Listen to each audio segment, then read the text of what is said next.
Mislim, da smo več ali manj nazaj in da lahko nadaljujemo torej z našim današnjim pogovorom. Kot sem obljubil oziroma nekako napovedal pred projekcijo, se nam je pridružila direktorica Kinodvora Metka Dariš.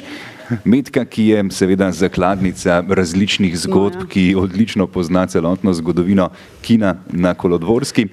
Ampak za začetek imam eno vprašanje, ki se še ne veže na kino na Kolodvorski, ampak bolj na pravkar viden film. Namreč, zakaj Hitchcock, zakaj Tujca na vlaku? Zakaj je to ta film, s katerim smo danes seveda obogatili obletnico? Ja, najprej vse lepo pozdravljam. V Kinodvoru imamo radi, če se vse stvari zelo lepo povezujejo. Ne? Glede na to, da naj bi govorila o zgodovini tega kina, smo rekli, poiščemo nekaj iz zgodovine tega kina, kar je to platno, ne točno to, ampak pač ta prostor že videl. In ta film je bil predvajan leta 1967 točno v tej dvorani, seveda v prostoru, ki je imel občutno več sedežev, ti sedeži so bili leseni in tako naprej, druge barve je bila tudi dvorana in tako naprej. Skratka, to je en razlog. Drugi razlog je, da je to seveda Hitchcock. Vsak izgovor, da se pokaže Hitchcocka, je dober. Prele, ko smo se tam pogovarjali, sva takoj padla v debato, kako so včasih filme snemali in kako so se morali pred tem, ko so jih posneli, pripraviti na to, da so neke momente, za katere se nam zdijo tako samoumevni, da so jih sploh lahko posneli. Tretji pa seveda to, da je posnet po knjigi Patricia Highsmith, neke avtorice, ki je, kako ne rečem, zelo priljubljena pri filmskih avtorjih in jo zelo radi njene zgodbe ufilmajo in smo imeli pred kratkim ciklus njenih filmov. Tudi ta ciklus je bil pa seveda pripravljen ob tem, ko smo prikazovali dokumentarec o njenem življenju.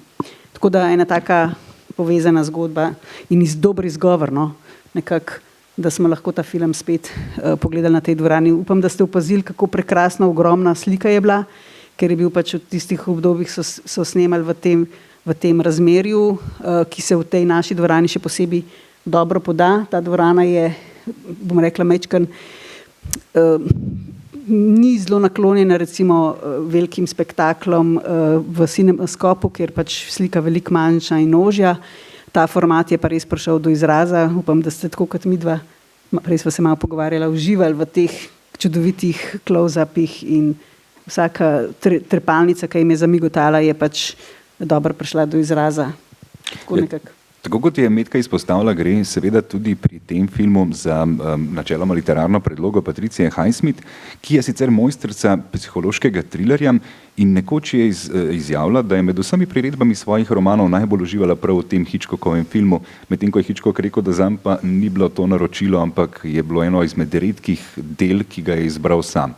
Hotel je ta film posnet. Ja, znana je zgodba, kako je on v bistvu takoj, ko je knjiga izšla, za zelo nizek znesek kupil pravice za ta film in je celo posrednikom rekel, da ne smejo povedati, za koga je, zato da si je izboril še manjši honorar.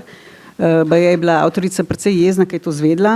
Šlo je za to, da je to itak bil njen prvenec in potem je tudi zelo znana zgodba, kako je on v bistvu se lotil pisanja scenarija in je sodeloval z večjimi avtorji, z nobenim ni bil zadovoljen. Napisan je Raymond Chandler kot soavtor scenarija, to je zahteval studio, da se ohrani njegovo ime, ker so skušali, kako ne rečem, dobesedno profitirati z navedbo njegovega imena, v resnici so pa na koncu 3 ženske skupaj z Hitchcockovo ženo reševale ta scenarij in ga napisale, tako da je bila samo ena od njih v špici napisana. Tako da določene stvari niso bile v knjigi, so jo te 3 ženske napisale, recimo Vžigalnik je že ena taka stvar. Tudi ta srečen konec, da se v bistvu, kako ne rečem, srečno konča za tega nesrečneža, ki je naredil, seveda osnovna napaka te zgodbe je v tem, da je on govoril s tujcem. Ne smeš govoriti s tujci, to je poanta tega filma, taka zelo iz otroštva, ne govori s tujci, ker se ti bo nekaj slabega zgodil. Skratka, v knjigi se to drugače konča pač, tako da to je pač moral tedanjem okusu ali kako bi rekli studiju se nekako prilagoditi pa narediti happy end. Tako. Je pa res, kot smo omenili, bil v bistvu film že predvajan tukaj in to davnega leta 1967, to je bilo 7. in 8. junija, takrat pravzaprav še pod drugim imenom Neznanca na vlaku. Rada bi vas seveda čim bolj vključila v tole debato. Marsikaj zanimivega iz spominov, iz zgodovine samega kina na Kolodvorski bi radi slišali in izpostavili. Tako da, če bo slučajno kakšno vprašanje, mnenje, kritika, komentar, kar dovolite si z dvigom roke. Mogoče za začetek vprašanje. Je kdo v svoji rani mladosti, leta 67, slučajno bil na tej projekciji?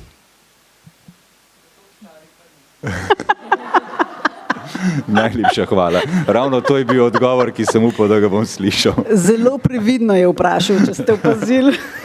Najlepša hvala. Metka, mogoče se res vrneva midva na tisto zgodovino v obdobje torej samega začetka pravzaprav kina na Kolodvorski. 100-letnico letos praznujemo. Kako lahko rečeva, se je pravzaprav vse skupaj začelo, kako je ta stavba dobila svojo namembnost zadnjega stoletja? Ja, začel se je tako zelo veliko potezno. Kot veste, je ta kino oziroma ta dvorana bila že od začetka zasnovana kot kinodvorana in je del enega večjega sklopa, ene večje stavbe, ki se vije okoli Vogala in se je tej stavbi rekli Palača, Ljubljanski dvor, ker je bila res tako velika in impozantna. Če so kakšne fotografije, recimo, mogoče bi lahko kakšno sliko pogledali, kako je Kolodvorska takrat izgledala. Takrat se je na Kolodvorski ta objekt res dvigal, ta celotna palača. Evo, recimo, nikjer okoli te stavbe praktično ni bilo ničesar, Zdaj v ozadju se bodo majčkeno fotografije vrtele. Tako da v bistvu začelo se je tako spektakularno, to je bilo predstavljeno kot tako neko razkošno kinoprizorišče, najrazkošnejše na Balkanu in tako naprej. Imel je tudi 510 sedežev v kamnu, marmorju, z freskami Toneta Kralja. Skratka, neko tako res glamurozno prizorišče. Potem je šlo pa čez najrazličnejše faze tega svojega življenja, ampak vedno je ostajalo kino. Tako da to je tako najhitrejše povedano. Se pravimo, v ozadju, zdaj ne vem, se bo kar v ozadju vrtelo, skratka pripravljeno imamo par fotografij iz te pestre zgodovine, tako da se bodo v ozadju vrtele. Če bo kakšna izmed njih za izpostaviti prav, Metka, pa lahko ustavimo, pa tudi poveva, kaj točno je oziroma zakaj je slika posebna. Kakšne stvari so recimo samo povedne, recimo ta je uporabljena zato, da vidite, kako velik sedež je včasih bilo v tej majhni dvorani, relativno majhni dvorani, čisto da ilustriramo, kako so se tudi te stvari spreminjale. Spreminjale se je tudi recimo sama globina odra, spreminjala se je velikost projekcijske kabine, lokacije lokalov so se spreminjale, toalet. V nekem obdobju so bile stopnice iz preddverja, da se je šlo direktno na balkon. Po tleh so bile mozaik v preddverju in tako naprej. Vhodi so bili na drugih lokacijah. Tako da, zdaj govorim, fizično se je ta kino spreminjala se je pa tudi programska vsebina, to se pravi od tega, kaj se je v začetku vrtel, da je bil to kino, ki je bil najdlje nemi kino v Ljubljani, do leta 1933 je bil to najdlje obstoječi nemi kino v Ljubljani. Kljub temu, da se je v njem zavrtel prvi zvočni film v Ljubljani? Ne. Okay. Ne mogoče. Tako da je recimo kino je sodobnik Kina Matice v današnji Filharmoniji, tudi Kina Matica letos bi praznoval 100-letnico, če bi še obstajal. Tako da delil si je lastnike, recimo Peter Šumi, ki je bil solastnik Kina Tivoli in Matice, je postal drugi upravnik Ljubljanskega dvora, takrat imenovanega.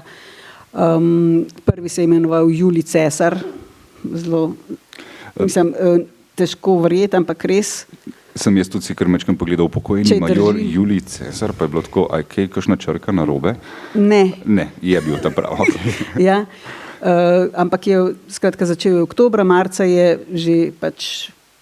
In tisto prvo desetletje je bilo izjemno pomembno, tudi če pogledamo, torej so bili in seveda ameriški filmi, tudi evropski filmi, bila je premjera tudi Badiourovega filma takrat, pa seveda recimo leta 1929 je kino obiskala tudi Itarina, torej je nekako veljal za en tak eliten prostor, vsaj v tistem prvem desetletju. Ja, do leta 1935 je bil kar tak, kako ne rečem, pogosto v časopisih, imel je program, se je zelo hitro spreminjal, aktualni filmi so bili tako, takoj so prihajali na spored. Otvoril se je s filmom, ki je nastal tistega leta, ko je pač se otvoril, to se pravi Mladi Medardo, film, s katerim se je začela, pač, ki je bila prva projekcija, je bilo iz leta 1923. Tako da je bil zelo aktualen in tak, kako ne rečem, zelo uspešen, mislim, kar se tiče programa in dogajanj, je bil zelo tak atraktiven kino. Leta 1935 se je pa Kino Union odprl, ki je pa imel 1000 sedežev in je nenadoma se mečkan konkurenca kar poznala in je bil kar upad obiskovalcev, tako da so potem tukaj uvedli neko novost, to je bila matineja. Tako da od leta 1935 so pa začeli matinejske predstave, ki so bile pa tako do 60-ih recimo so bile kar uspešne. To sem želel še vprašati, kaj so bili mogoče tisti mejniki, ki so potem v naslednjem seveda obdobju po tistem prvem desetletju, ko je nekako kino živel predvsem kot neka elitistična lokacija, kaj pa potem mogoče v naslednjem obdobju veljalo izpostaviti kot neke mejnike, ki so tlakovali pot tega današnjega kina? Sej kino ni bil nikoli elitističen, to moram takoj poudariti. To je bila vedno neka oblika kulture in zabave, ki je bila najbolj demokratična, ker v bistvu zaradi cen si je kino res lahko praktično skoraj vsak lahko privoščil, tudi razen teh posebnih, recimo ne vem, če je bila res premiera, ob kateri je prišla tudi Tita Rina, so se seveda ljudje uredili ali kakorkoli, ampak drugače pa ni bila zahtevana neka posebna obleka, tako kot recimo za opero ali kaj podobnega. Tako da v tem smislu kino ni bil nikoli elitističen. Šlo je samo zato, da se je recimo, ne vem, kaj svim, da v tem prvih 20 letih, da se je to zelo pač poudarjalo zaradi interjerja in tako naprej. Potem, ko je pa prišel Kino Union, so šli pa v kontralogiko, so pa rekli, to je pa ljudski kino, tukaj pa res lahko pridete vsi za še manj, pač dostopne cene in tako. Tako da teh prelomnic je bilo kar nekaj, tako da bi bilo zelo težko, odvisno z katerega vidika vas zanima. Ene prelomnice so bile z vidika recimo lastništev in vedno so bile težave z najemnino in kdo je lastnik stavbe, kdo upravlja. Skratka, tukaj ena cela zgodovina kina je ta pravniško-lastniška. Druga je potem ta programska, kako so recimo iskali neke programe, da so jih spreminjali skozi pač desetletja, recimo kaj se je tik pred vojno dogajalo, kaj se je potem med vojno dogajalo, ker so se vmes Italijani pa Nemci zamenjali, recimo, ne. Kakšni gospodari v narekovajih so bili Italijani, ne, kakšen program so vodili, kakšnega so imeli potem Nemci. Pol takoj po vojni, prvih par let po vojni je bil to kino, kjer je bilo ogromno sovjetskih filmov, to je bilo relativno kratko obdobje, potem so pa takoj prišli westerni pa kriminalke.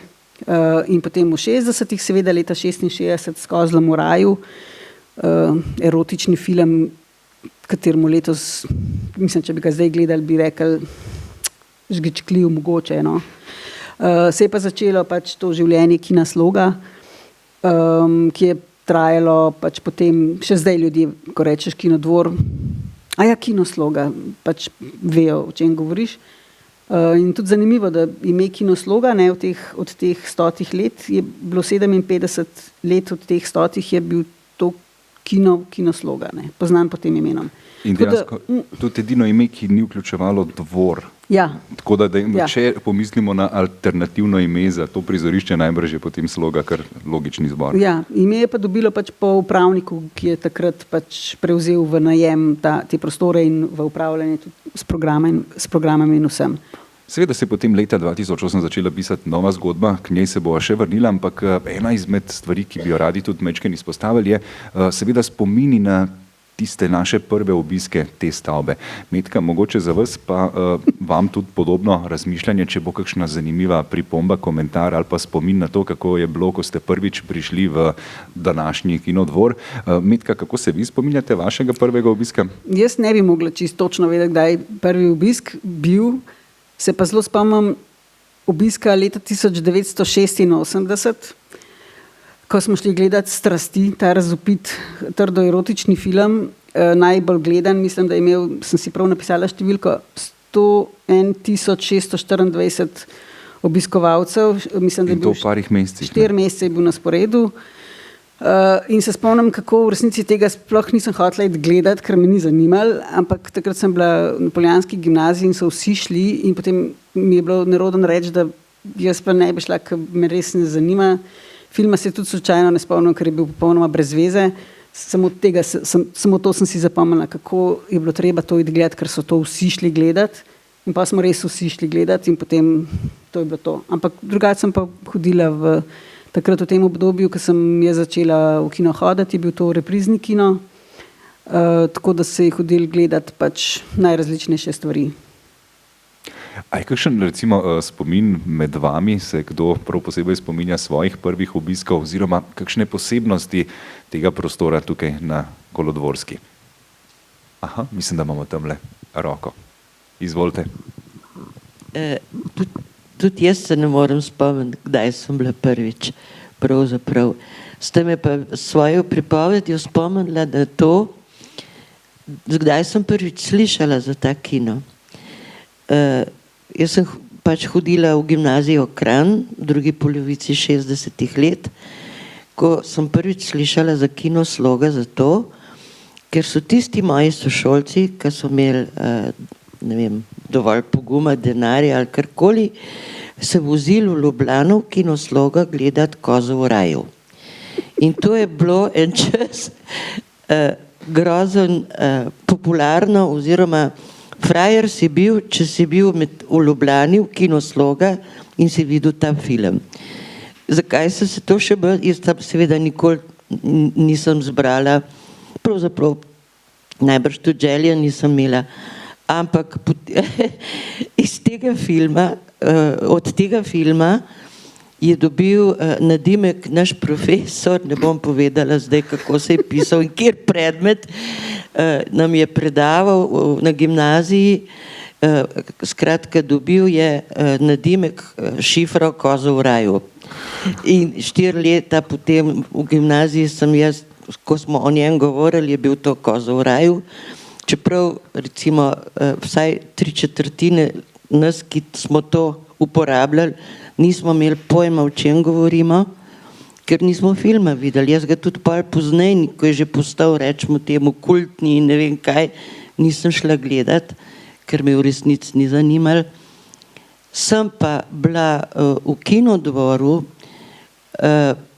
verjetno prvič potem, po tej veliki akciji oživitve tega filma, ko so se zbirala sredstva za obnovo, skratka, da skrajšam, o tem bosta vidva še kaj povedala. Hotela sem celo takrat sedež kupiti, ampak so bili že vsi sedeži razprodali, tako da mojega sedeža tukaj ni. Ne vem pa, če še obstajajo tablice z imeni tistih, ki so pomagali pri obnovi Kinodvor. Hvala lepa. Super, najlepša hvala za spomin. Ja, res dejansko, če si hotel biti del družabnega življenja, če si se hotel pogovarjati, je bilo to obdobje, ko si mogel priti v Slogo oziroma v Kinodvor. Nekako res hvala za tale lep spomin. Mečkam se pa lahko tudi naveževa res na to obdobje, ki je potem prišlo z letom 2008, ko je pravzaprav, mislim, da sem zadev letnico, oziroma že mečkam prej se je začelo seveda vse skupaj odvijati. Ja, to se pravi, v 90-ih je, kar se tiče kina tukaj, so se zgodile 2 stvari. Ena stvar je, da je dejansko film drugje postajal bolj dostopen, bile so videoteke in tako naprej. Leta 2000 je pa potem prišel Kolosej v Ljubljano in so se po mestu začele dvorane malo zapirati. Tako da takrat se ni točno vedeli, kaj se naj zdaj naredi s tem kinom, naj ostane reprizni kino, ali skratka, kaj se naj z njim zgodi. In potem je pač prišlo do ideje, zrasla je seveda v glavah ekipe, ki smo takrat delali v Slovenski kinoteki in smo si ambiciozno zamislili, da super bi bilo, če bi poleg dvorane kinoteke, kjer se je pač kinotečni program, bi imeli pa še eno dvorano, kjer bi bil pa tako imenovani art kino program, torej sodobni, avtorski, neodvisni filmi iz Evrope in drugih držav. In okoli Vogala je super, nič se tam ne dogaja, mogoče bi jo pač prevzeli, obnovili, zrihtali in tako naprej in je nekako res prišlo do dogovora med Mestno občino Ljubljana in Ministrstvo za kulturo. Torej, dvorana je od Mestne občine Ljubljana, fizični prostori, kinoteka je pa pač državna inštitucija in bi pa zagotovila sredstva za program in tako naprej. Tako da je leta 2002 prišlo do te prenove teh prostorov v to, kar je danes. To se pravi, takrat se je zgodila ta čudovita prenova v to lepo rdeči interjer. To ni bilo kar tako, bom rekla, katera barva ti pa všeč, pa probimo z rdečo. Prej je bila dvorana, jaz sem vedno rekla, barva poročne torte, zelo bela, zlati okraski, temnorjavi detajli, tam so bile neke fotografije. Problem te dvorane niso barve bile, ampak to, da je bila presvetla. Torej, sodobna filmska projekcija je toliko močnejša, kot so bile pač projekcije nekoč, da v taki dvorani tako svetli bi bila tehnično občutno slabša projekcija. Zato je bilo treba dvorano potemniti. Tako da to je razlog, da je pač dobila barvo, da so v spodi te črni paneli, tla črna in tako naprej, skratka, da se zagotovi tehnično ustrezne pogoje. Je pa bilo to obdobje, lahko rečemo, res ključno, da lahko zdaj govorimo o 100. obletnici, ker takrat je bilo precej na trhlih tleh to, a bo dejansko ta prostor še užival kot kinoprizorišče, kot prostor, kjer bomo lahko gledali filme. Tako da najbrž je bila ta celotna iniciativa, ki je bila zadaj teh 20 let nazaj, ključna, da je ta tradicija šla naprej.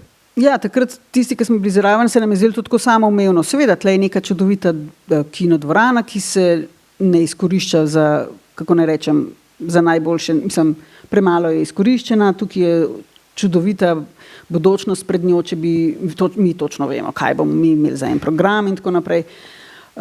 In v bistvu se nam je zdelo to tako popolnoma izvedljivo, seveda je bil zaslužni za to, da se je pa to zares tudi zgodilo. V ozadju res vrhunski kulturni politik Silvan Furlan, ki je pač v ozadju pa v bistvu poskrbel, da se je to na tem kulturno-političnem ozadju zares tudi zgodilo. To se pravi, zaslužen je bil za to, da se je na nivoju, da je prišlo do komunikacije med MOL-om in med Ministrstvom za kulturo in tako naprej, skratka, da je res prišlo do podpisa te pogodbe.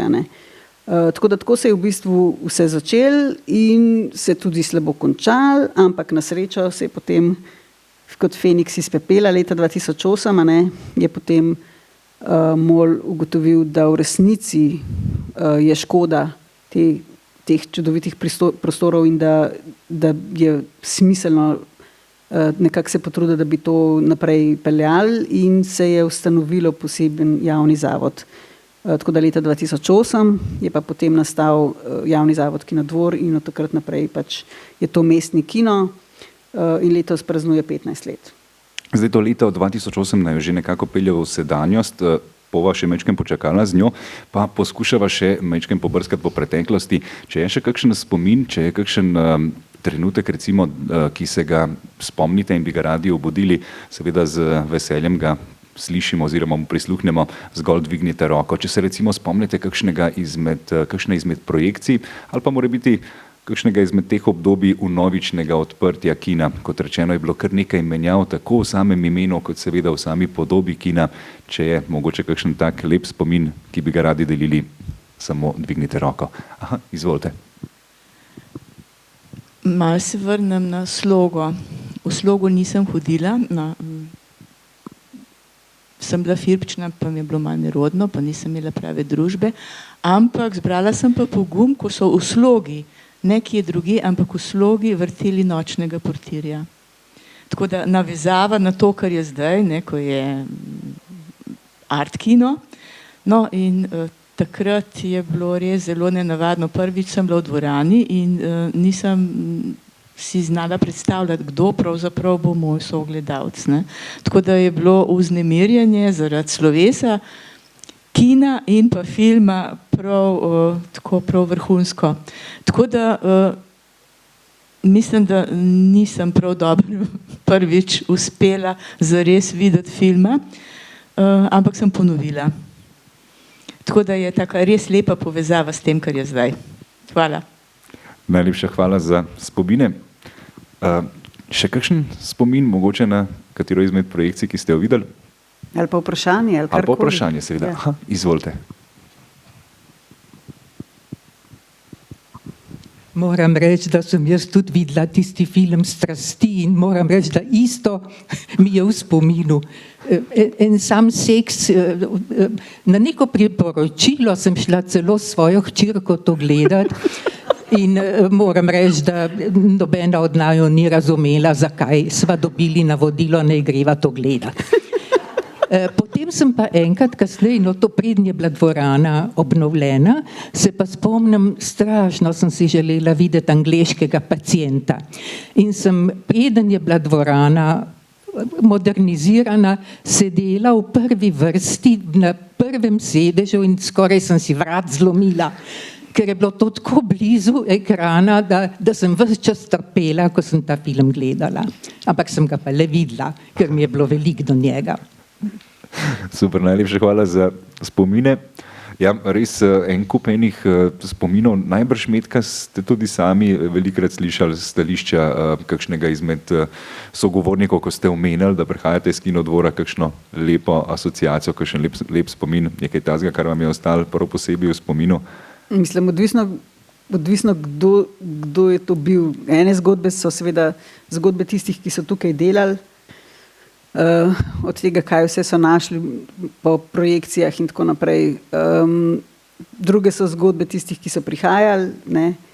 Tako da ne vem, težko bi karkoli, mislim, da sem jaz iz prve roke slišala en tak zakladnik zgodbi je bil še vedno Franci Milošič, on je bil kinooperater, dolgoletni. Zanimivo, recimo šele leta 1962 so uvedeli v kinih, da so recimo pred projekcijo napisali, kdo je kinooperater. Tako da so nekako izpostavili, kdo vam predvaja filme.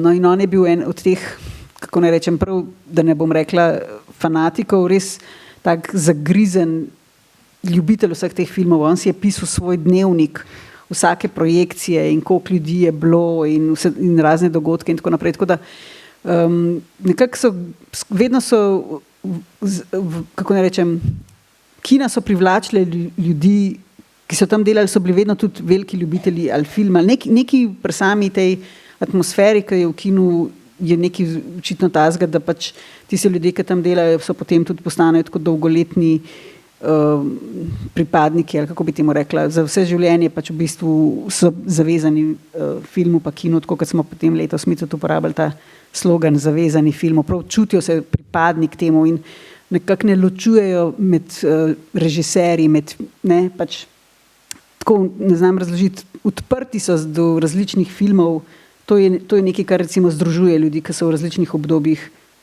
delali v kinu, ne.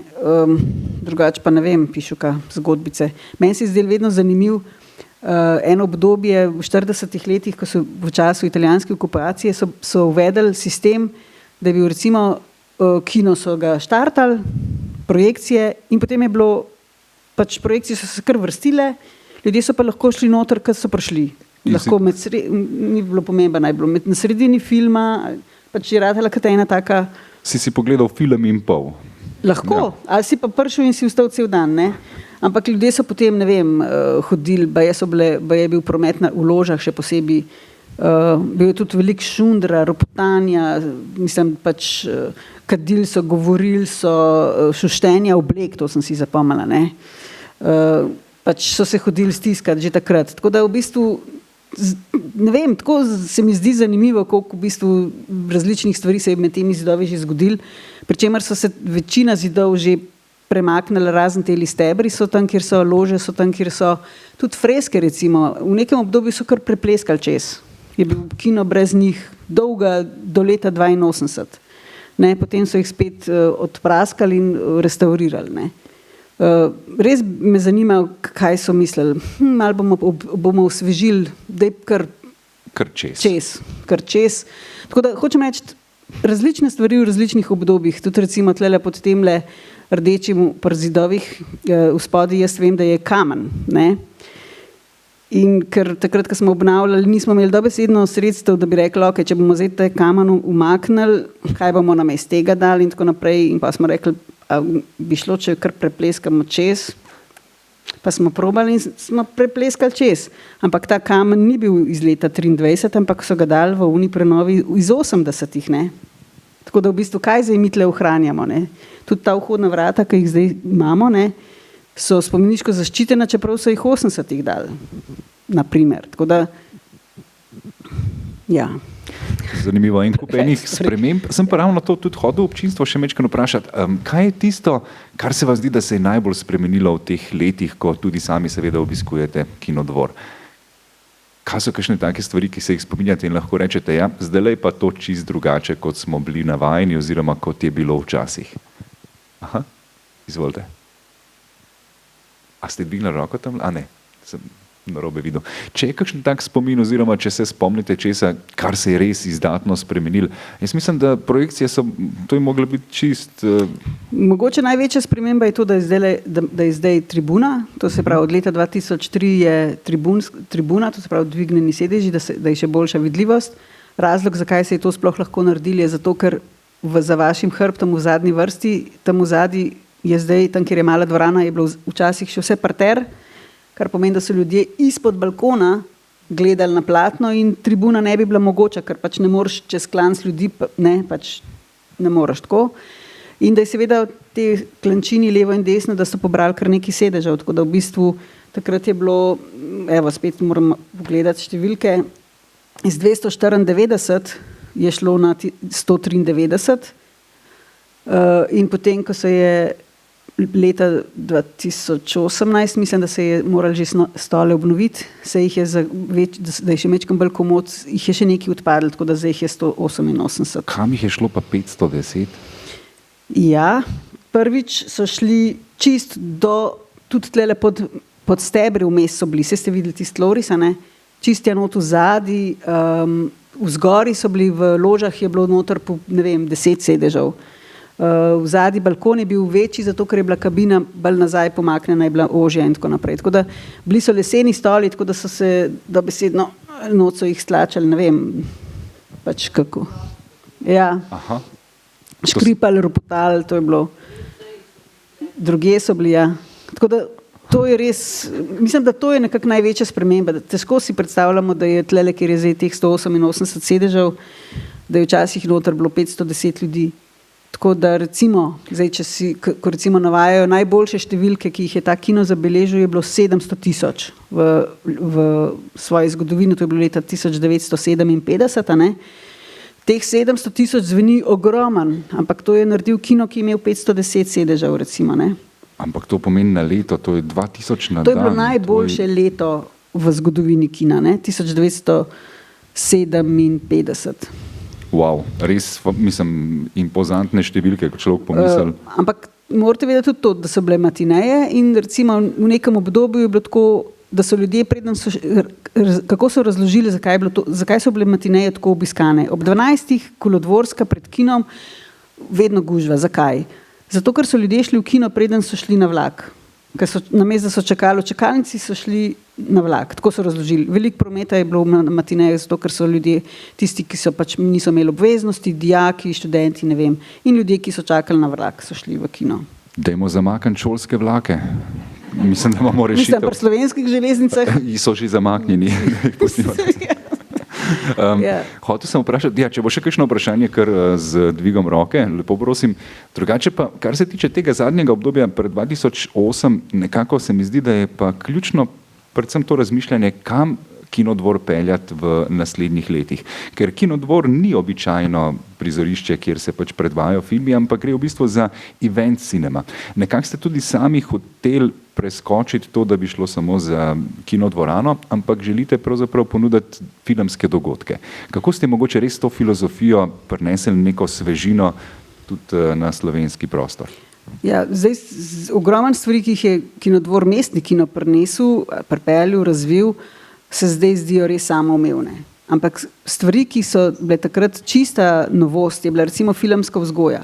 A ne? To se pravi, en velik segment namenjen filmski vzgoji, to se pravi najmlajši publiki. Torej, dobesedno temu, da vzgajaš svoje bodoče obiskovalce. A ne? Treba jih je dobiti mlade, ne, kot se reče, ali pa kot otroke.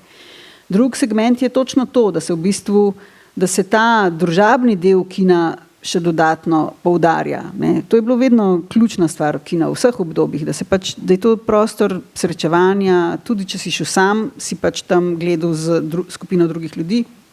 Lahko so bili popolnoma neznanci, niti bilo treba z njimi govoriti, da se ne bi zgodilo to, kot v tem filmu. Ne. Ampak skratka, ne, ampak vseeno je drugače, če se vsi hkrati smejimo v bistvu filmu in tako. Tako da potem ta segment tega, da so pogovori z režiserji, ustvarjalci in tako naprej, skratka, da dobiš tudi neko pogled nekoga drugega, z nekega drugega zornega kota pogledaš recimo nek določen film.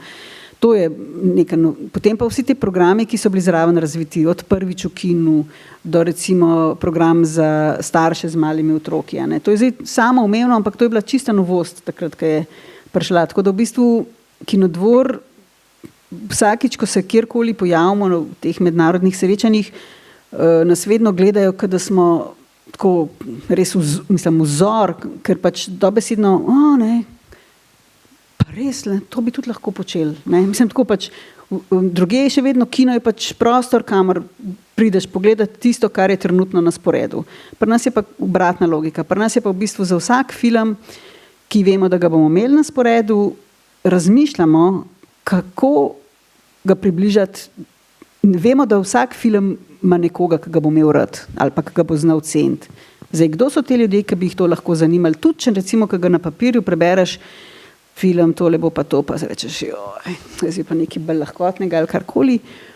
Ampak sigurno je potem, ko ljudi pripraviš do tega, da ga pogledajo, da mu dajo priložnost, sem prepričana, da za vsak film lahko dobiš gledalca, ki ga bo znal ceniti.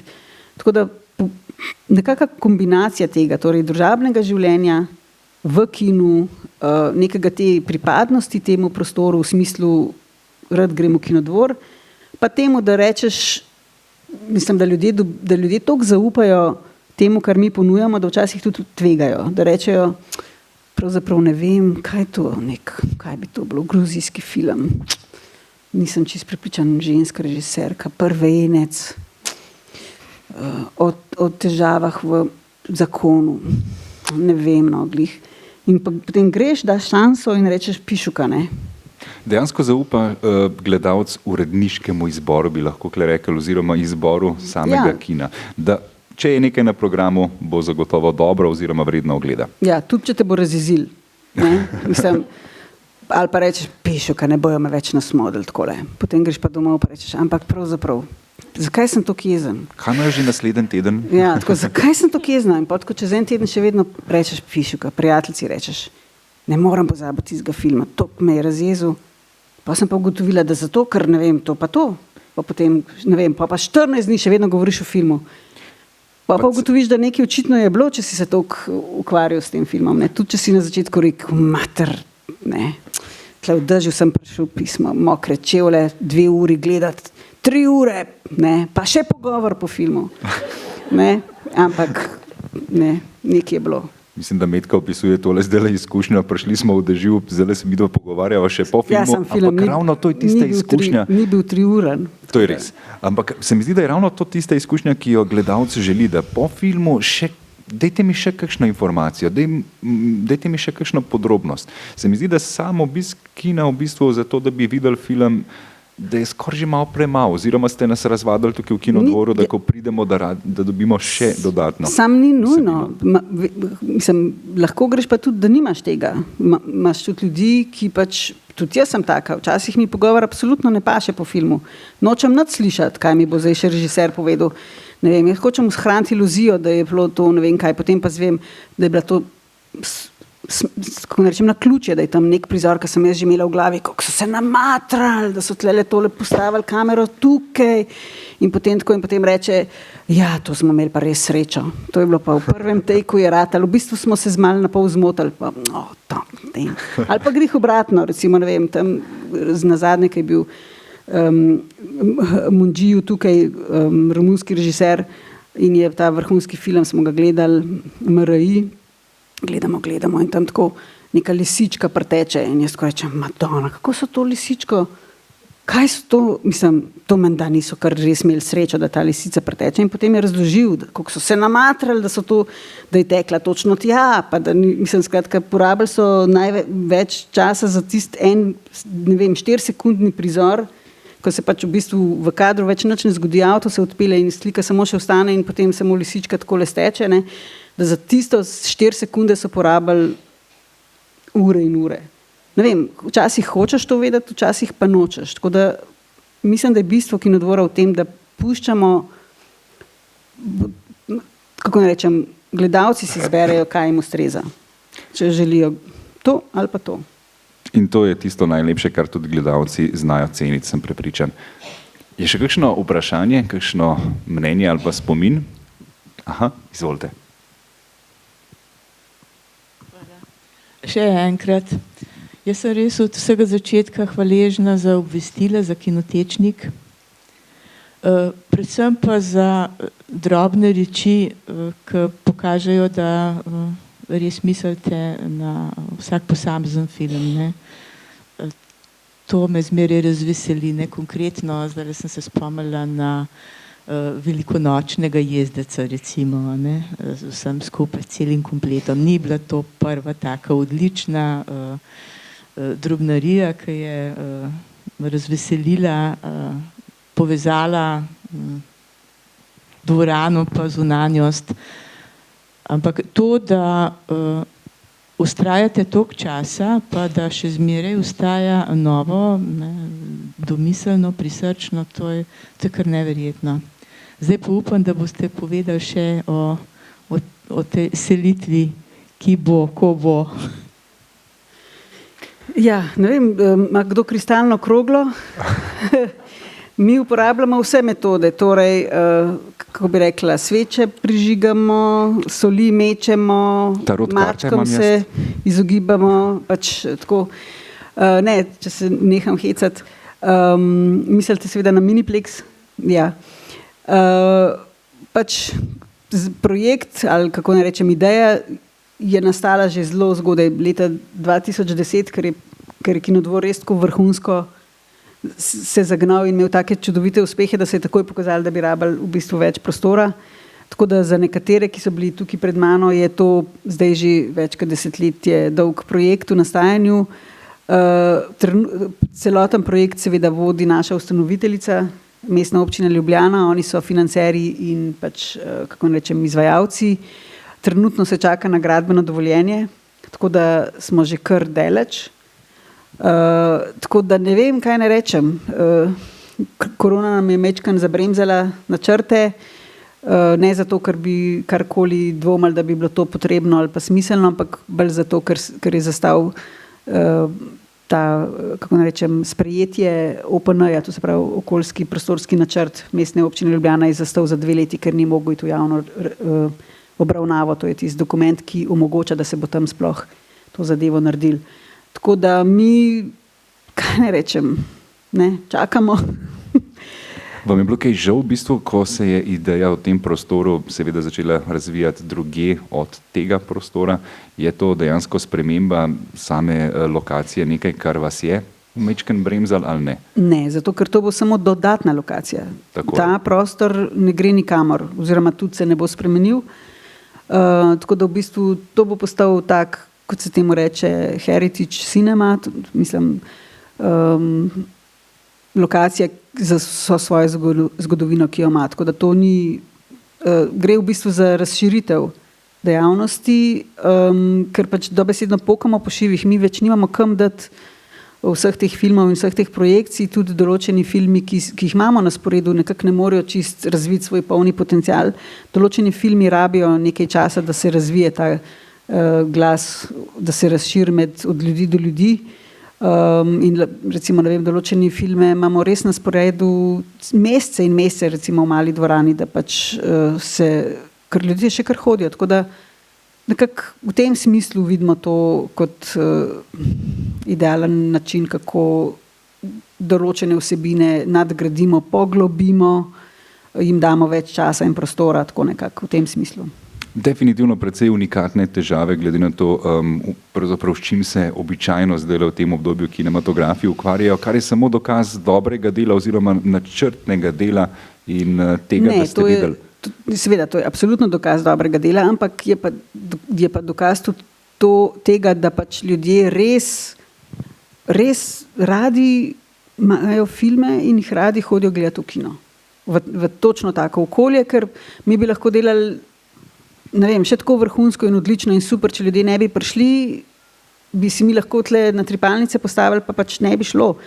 Imamo ogroman kinov po Sloveniji in po Evropi, s kolegi se pogovarjamo, ki se prelamljajo, imajo občutno višja sredstva in tako naprej in pač se je nekaj zgodilo, da pač ljudje ne potrebujejo več tega v svojem življenju in pač jih ne morejo pripraviti do tega, da bi prišli. Tako da se moramo mi zahvaliti vam seveda za to, da ste prišli oziroma da hodite. Izvolite. Jaz bi rada še enkrat se oglasila. Jaz občudujem vodstvo tega filma, te kinodvorane, zato ker prirejate posebne predstave, recimo za mladino ali pa za mame z majhnimi otročički. Jaz tako rada hodim na te predstave po eni strani, zato ker je izbor filmov zelo lep, po drugi strani pa ti pogovori s to mladino in z otroki so neskončno prisrčni in včasih smo sedeli pri teh pogovorih enako dolgo, kot je trajal film in uživali ravno tako v teh pogovorih. In tudi to cenim, da recimo te filmi za mame z majhnimi otročki še sploh niso prodrli v zavest ljudi in je navadno obiska zelo malo. To se pravi, da sploh ne gre za iskanje denarja, gre za to, da se tem mamam, ki so tako prikrajšane na kulturnem področju, nekaj ponudi in ves čas premišljam, kakšna škoda, ko sem bila jaz mama, pa ni bilo nič takega, nobene take možnosti. Bi pa gospod Dariš rada vprašala, jaz sem videla zunaj tale katalog za šole, ne, za oglede, pa tudi za pedagoški kader.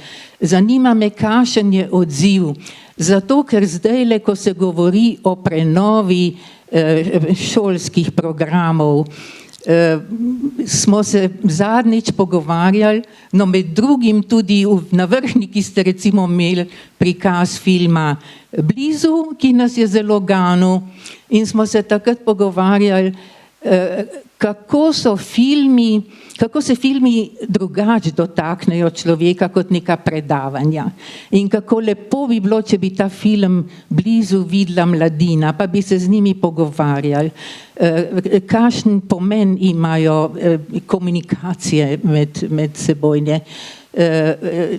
Torej, to so tako lepe stvari. Kinodvor ponuja take čudovite priložnosti, pa me zanima, koliko je na drugi strani odziva. Ja, veliko, mi imamo cel program namenjen šolam, tako da dopoldnevi so praktično, ne bom rekla povsem, ampak v veliki meri namenjeni šolam, torej šolskim predstavam, šolskim ogledom. Imamo cel oddelek, ki je namenjen samo mladim občinstvu, ki pripravljajo ta program, ki sodelujejo dnevno z pedagoginjami, pedagogi, ki pripravljajo programe za vrtce, za šole.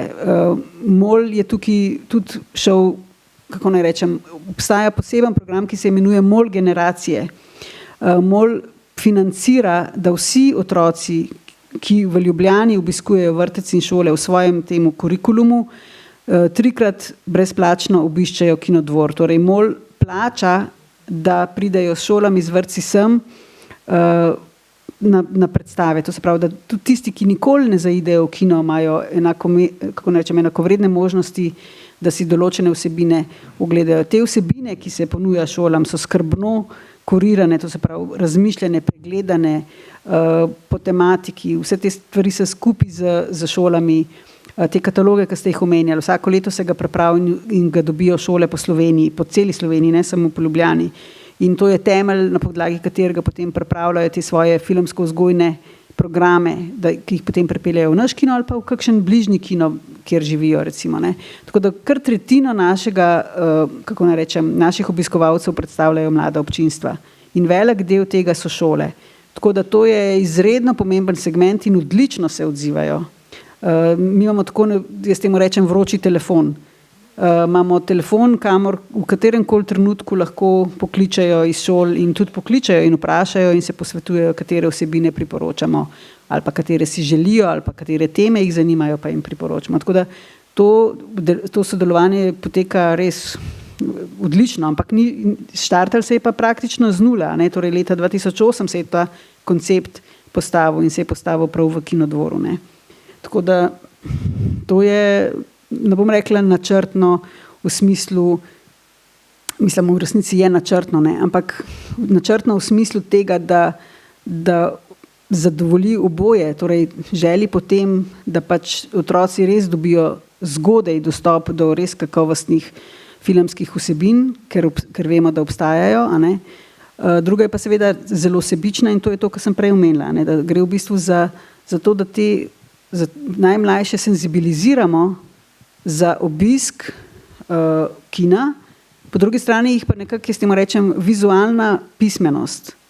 Gre za povsem druge vrste pismenosti, kot pač tisto, kar jih v šolah učijo. Nekako v svetu, ki je zdaj res veliko bolj vizualen kot verbalen, je osnovna šola in tudi vrtci so popolnoma zaostali za tem vizualnim svetom in v bistvu ne obstaja šolanje, da bi se človek naučil te vizualne pismenosti. In s temi programi mi v bistvu opisnim pač, kako ne rečem, dobesedno senzibiliziramo otroke za druge vrste vizualnih impulzov, ali kako bi drugače. Mislim, če tako damo čist na nek tak teoretični, skratka, da imajo nek občutek za druge vrste filmov ali pa za druge avtorske poetike, da razumejo, spremljajo animiran film na drug način, da razumejo abstraktne filme, eksperimentalne, skratka, da razumejo ta pojav filma, iz vseh možnih vidikov, ne samo narativnega, ki je recimo prvi, ki ga večina ljudi razume, torej gledajo zgodbo, da razumejo tudi ta vizualni del. Sigurno je to nekaj, kar obogati samo filmsko izkušnjo, hkrati pa ob filmu je moč govoriti o marsikateri temi, ki bi jo bilo precej težje odpreti, tako da gre tukaj v bistvu za nekakšno sinergijo, verjamem. Preplet vsega, ja. Še kakšno vprašanje, kakšno mnenje? Ok, mislim, da lahko počasi gledamo didaskalije, živa signalizira. Aha, to je bil signal. Ja, jaz mislim, da res se lahko ob tej priložnosti zahvalimo tako Metki Dariš, direktorici Kinodvora, kot celotni ekipi, ki tukaj na tej lokaciji skrbi, da se torej že leta lahko zabavamo, izobražujemo, uživamo v odličnih filmih in prepričani smo, da tudi publika filmskih srečanj ob kavi zna uživati in zna biti hvaležna za to. Hvala vam za to, da ste taka odlična publika in da spremljate naše filme. Hvala. Hvala.